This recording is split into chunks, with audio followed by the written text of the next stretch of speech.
What up, good people? It's me, Johnny, back at it again with another video. And today, the video won't be all that long because, well, it's really just an opinion of mine that I wanted to give and I wanted to share because I'm sure by now everyone listening has heard of or saw the news about Robert Downey Jr. coming back into the MCU to not reprise his role as Iron Man, but as another beloved comic book villain in Doctor Doom. There's been, a lot of mixed reactions online about this, and I totally understand why. RDJ, as he's called, his character in Tony Stark is the most beloved MCU character of all time. Had one of, if not, could be argued, the greatest story development arc of any fictional character. And though I was quite sad about, him dying, I still think it was a very fitting end to his character in the MCU. Now that he's officially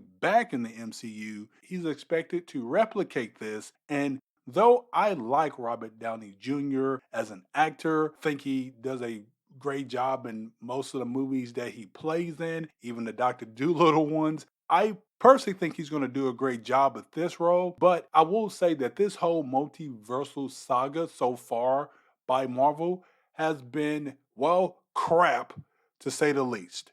If I was a betting man, though, this RDJ version of Doctor Doom is going to come from this comic, which was entitled The Demon in Armor storyline, which was a what if story in Marvel Comics. Basically, the long and the short, because I'm about to paraphrase a lot of this, essentially, this story centered around Tony Stark meeting up with Victor Von Doom in college. They were basically roommates. Now, while they were there, Doom really didn't take too kindly to start kind of being lackadaisical and into, being the way we saw him in the MCU, which was, fast and loose with women. And he thought that he should take it a little more seriously. Of course, Tony was kind of like, hey man, look, man, say, maybe you taking things too serious. And that's why, for example, that little equation you working on over there, when it should be, while you're saying it should be that, it should be this. I'm paraphrasing, but essentially that's what happened. With that, Doctor Doom, he's one of those guys, and he's in Marvel Comics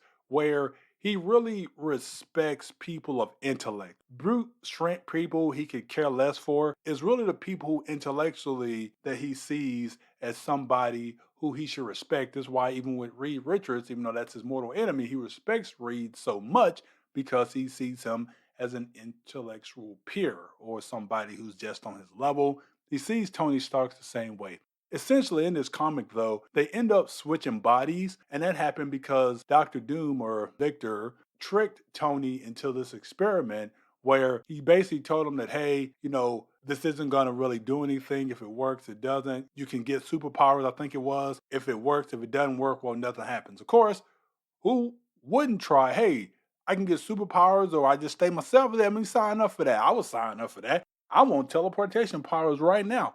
But that said, so he strapped him in, he couldn't get out, and then they ended up basically switching bodies. Now, the thing was, when Tony switched over to Doom's body, he couldn't recognize Doom wiped his memory, and so he did not know that this took place. Essentially, Victor Doom and Tony's body went over to take over, the Stark Empire, renamed it the Doom Empire, which is interesting. But anyway, took that over. So now he's this wealthy person. And then Tony's character, who got transferred to Doctor Doom, he went on back to Liberia and kind of had to start over. So essentially, Tony in Doom's body, not really knowing why, anything, right? He goes back to Liberia. He's setting up this arc reactor that's supposed to create sustainable energy, kind of like what we saw in the MCU when Tony was really working on trying to create sustainable renewable energy. He did it with the Avengers Tower in the MCU. But anyway,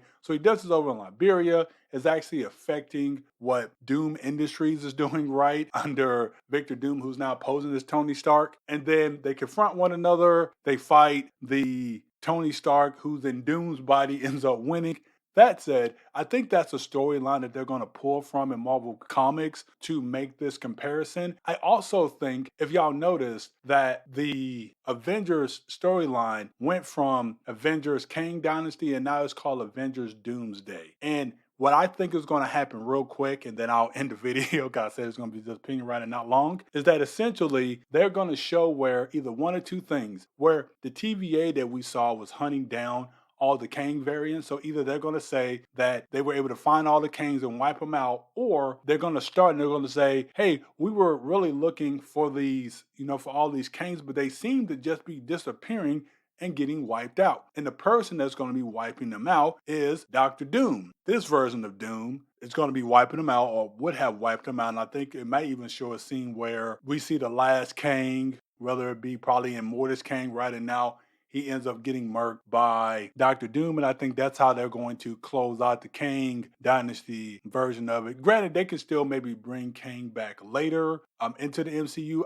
You could bring him back as a villain. I don't think he has to be a big bad, and I think they botched that already. But they could probably bring him back in some capacity later on. But I think that's what's going to happen. That's going to allow Dr. Doom to take center stage as the new bad guy for the incoming or upcoming MCU movies. But let me know your thoughts in the comments, what you think about Robert Downey Jr. coming back to play Dr. Doom. Do you think it's actually going to go great? Do you think he's going to embody that beloved Doctor Doom villain that we saw in Marvel Comics that we love? Or do you think this is just basically nostalgia and them trying to bring back a famous name to try to get us back invested in the MCU? Let me know your thoughts in the comments. But until the next video, I hope you all have a good one. Talk to you all later. Take care.